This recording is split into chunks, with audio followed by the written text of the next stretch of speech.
L'un des plus grands problèmes de l'IA en ce moment est aussi l'un des moins abordés. Ce n'est pas la taille des modèles ni la puissance de calcul, c'est la qualité et la disponibilité des données.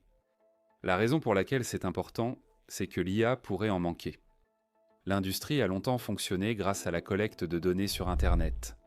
Texte, images, code, conversation, tout est intégré dans ces modèles, et c'est comme ça qu'ils apprennent. Cela a très bien fonctionné pour l'IA à usage général. C'est comme ça qu'on a obtenu des choses comme GPT, Gemini, Claude. Mais maintenant, on atteint une limite. Parce que la prochaine phase de l'IA n'est pas la connaissance générale, c'est l'intelligence spécialisée. Des domaines comme la cybersécurité, le raisonnement juridique, la prise de décision médicale. Et les données pour cela n'existent pas à grande échelle, ou bien elles sont protégées par la confidentialité, la réglementation, ou alors elles sont tout simplement extrêmement coûteuses à collecter. Alors la question devient, que se passe-t-il lorsque l'Internet ne suffit plus? Google vient peut-être d'y répondre. Ils ont présenté Simula, qui paraît simple au premier abord. C'est un système générant des ensembles de données synthétiques, autrement dit des données d'entraînement artificielles. Cependant, la façon dont cela fonctionne est très différente de ce que les gens imaginent habituellement. La majorité des données synthétiques actuelles sont désordonnées. On utilise un modèle avec une consigne pour générer des exemples. Vous modifiez la consigne, relancez le modèle, filtrez les résultats, espérant obtenir un résultat utile. Le problème, c'est que cette approche ne passe pas vraiment à l'échelle et, plus important encore, elle n'est pas contrôlable. Vous pourriez avoir de bons exemples, mais aussi des exemples répétitifs, superficiels ou même erronés. Et lorsque vous entraînez des modèles sérieux, surtout dans des domaines comme le droit ou la sécurité, c'est un gros problème. Donc ce que Simula fait, c'est inverser tout le processus. Au lieu de générer des données au hasard en espérant que ça marche, il conçoit d'abord l'ensemble de données. Et c'est là que ça devient intéressant. Le système commence par décomposer un domaine en ce que vous pouvez considérer comme une carte structurée, une taxonomie. Donc, si vous travaillez sur quelque chose comme la cybersécurité, il ne se contente pas de générer des questions. Il identifie en fait toutes les dimensions clés. Type d'attaque, acteur malveillant, vulnérabilité, stratégie d'atténuation, puis il développe chacune de ces catégories en sous-catégories détaillées. Donc maintenant, au lieu de deviner à quoi les données devraient ressembler, vous avez une carte complète de tout l'ensemble du domaine. Ceci est important car l'un des principaux problèmes des ensembles de données d'IA est ce qu'on appelle le mode collapse, où les modèles produisent de sans cesse des exemples similaires, même si le sujet est vaste. Simula évite cela en échantillonnant directement depuis cette carte structurée. Lorsqu'il génère des données, il ne choisit pas au hasard. Il sélectionne délibérément des éléments de différentes parties du domaine, même les cas rares habituellement ignorés. C'est la première étape. Il aborde ensuite ce qu'on appelle des métaprompts. Au lieu de générer directement les données finales, il crée d'abord des instructions pour générer ces données. Alors imaginez combiner différents éléments de la taxonomie, comme un type de menace spécifique et un scénario particulier, et transformer cela en une invite unique. Il ne crée pas qu'une version, mais génère plusieurs variantes des prompts, puis en sélectionne un sous-ensemble pour garantir une réelle diversité, pas seulement de petites reformulations. Maintenant, vous avez une couverture sur tout le domaine et ses variations. Ensuite, la couche suivante est la complexité, une partie assez importante. Simula peut contrôler à quel point chaque point de données est difficile ou avancé. Il y a un paramètre qui dit en gros, prenez un certain pourcentage de l'ensemble de données et rendez-le plus complexe. L'IA automatise la création de contenu, la recherche et des flux de travail entiers, mais beaucoup investissent encore manuellement. Ils surveillent l'actualité, suivent les tendances et décident rapidement. Et cela aide à expliquer pourquoi des études montrent que 66% des investisseurs regrettent au moins une décision d'investissement. C'est pourquoi Mintos a attiré mon attention. Cela vous offre une façon différente d'investir avec Mintos, au lieu d'essayer de prédire ce qu'une action pourrait faire ensuite. Vous pouvez investir dans des prêts et toucher des intérêts. Le rendement est fixé à l'avance, les paiements pouvant être quotidiens. En tant que revenu passif, vous pouvez filtrer par rendement, risque, horizon temporel, pays et devise. Pour une configuration plus automatisée, Mintos propose aussi des portefeuilles automatisés. Le taux d'intérêt moyen actuel sur les prêts est de presque 11%, ce qui est vraiment élevé pour un revenu passif.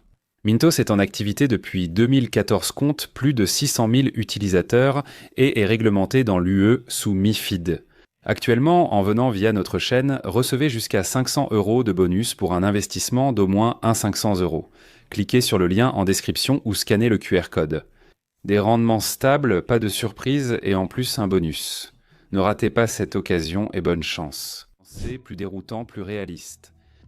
Et ce qui est intéressant, c'est que cela est séparé du reste. Donc, vous pouvez augmenter la complexité sans perdre en diversité. Vous ne sacrifiez pas l'un pour l'autre. Mais voici où cela devient encore plus concret, car générer des données complexes n'est utile que si elles sont correctes. Donc, l'étape finale est le contrôle de qualité. Et au lieu de simplement demander au modèle si c'est correct, Simula utilise ce qu'on appelle un système à deux évaluateurs. Il pose deux questions distinctes. Premièrement, est-ce correct? Et deuxièmement, est-ce incorrect? Cela semble simple, mais en réalité cela règle un vrai problème des IA qui acceptent souvent des réponses implausibles mais fausses. Ce dispositif oblige le système à évaluer les deux côtés, ce qui réduit ce biais. Ainsi, à la fin de ce processus, vous obtenez des données structurées, diversifiées, dont la complexité est ajustable et vérifiée pour leur qualité. Et les résultats sont vraiment solides.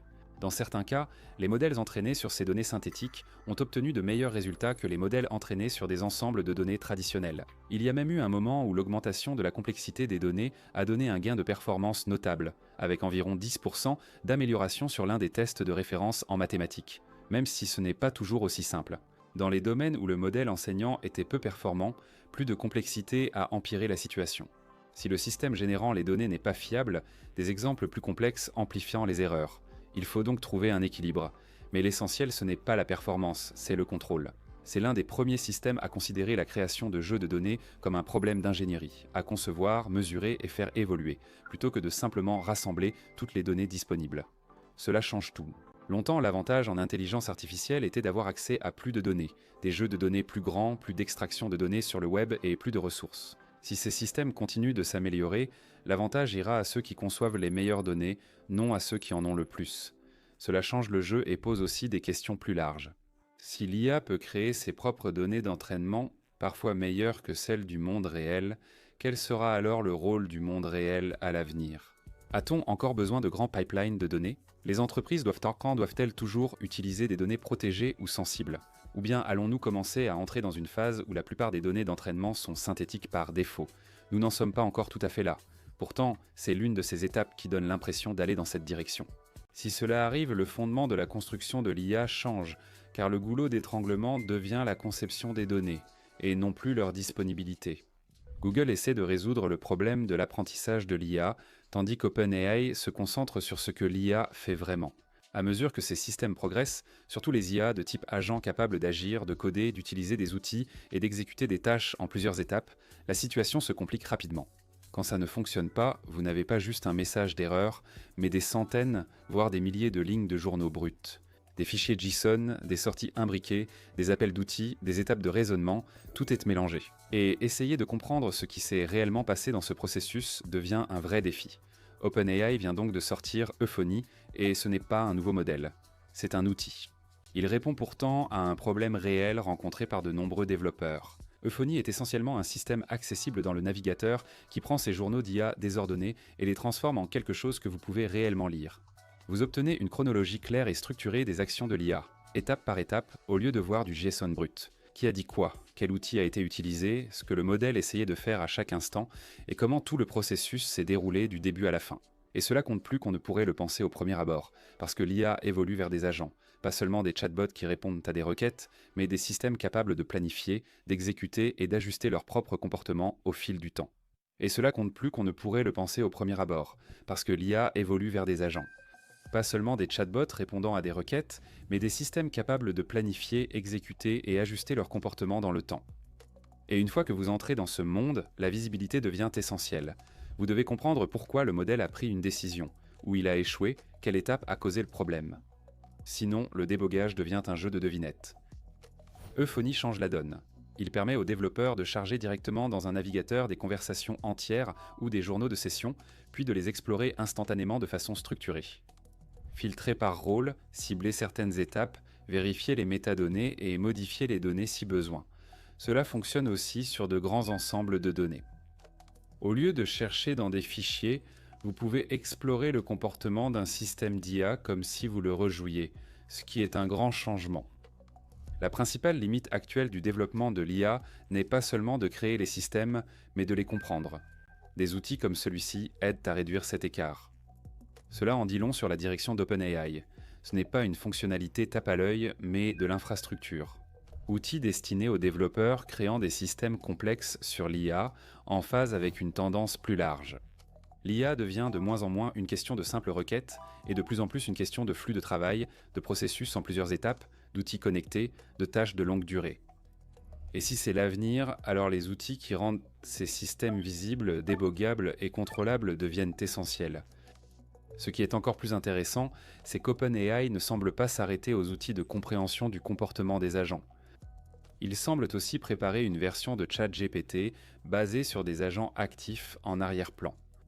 D'après ce qui apparaît dans le produit, OpenAI teste une nouvelle fonctionnalité dont le nom de code est Hermes, ce qui suggère bien plus qu'une simple mise à jour. L'idée semble être de transformer ChatGPT en un espace où les utilisateurs peuvent créer des agents persistants avec leurs propres rôles, compétences, tâches et flux de travail, puis les laisser continuer à fonctionner au-delà d'une simple session de discussion. Donc, au lieu d'ouvrir ChatGPT, de demander quelque chose et de recevoir une seule réponse, vous pourriez avoir des agents qui travaillent en continu pour vous. Cela change considérablement le modèle. Aujourd'hui, ChatGPT est encore principalement réactif. Vous demandez, il répond. Hermes semble plutôt désigner un système actif en continu où divers agents gèrent des tâches, réagissent à des déclencheurs, s'exécutent selon une planification et restent connectés aux outils même sans utilisation active de l'application. Et c'est là que cela commence à prendre une plus grande ampleur. Si Euphony vise à aider les développeurs à comprendre des flux de travail d'IA complexes, Hermes semble être le type d'orientation produit qui rend ces flux de travail beaucoup plus courants. Car l'objectif n'est plus seulement d'avoir un assistant répondant aux questions, mais plusieurs agents agissant comme des coéquipiers, chacun avec un rôle, travaillant en parallèle. Il n'y a cependant toujours pas de date de sortie confirmée. Si cela se lance à peu près comme ces signes le suggèrent, alors ChatGPT pourrait commencer à passer d'un chatbot que les gens consultent lorsqu'ils ont besoin d'aide à une plateforme où l'IA continue de travailler en arrière-plan, que vous regardiez ou non.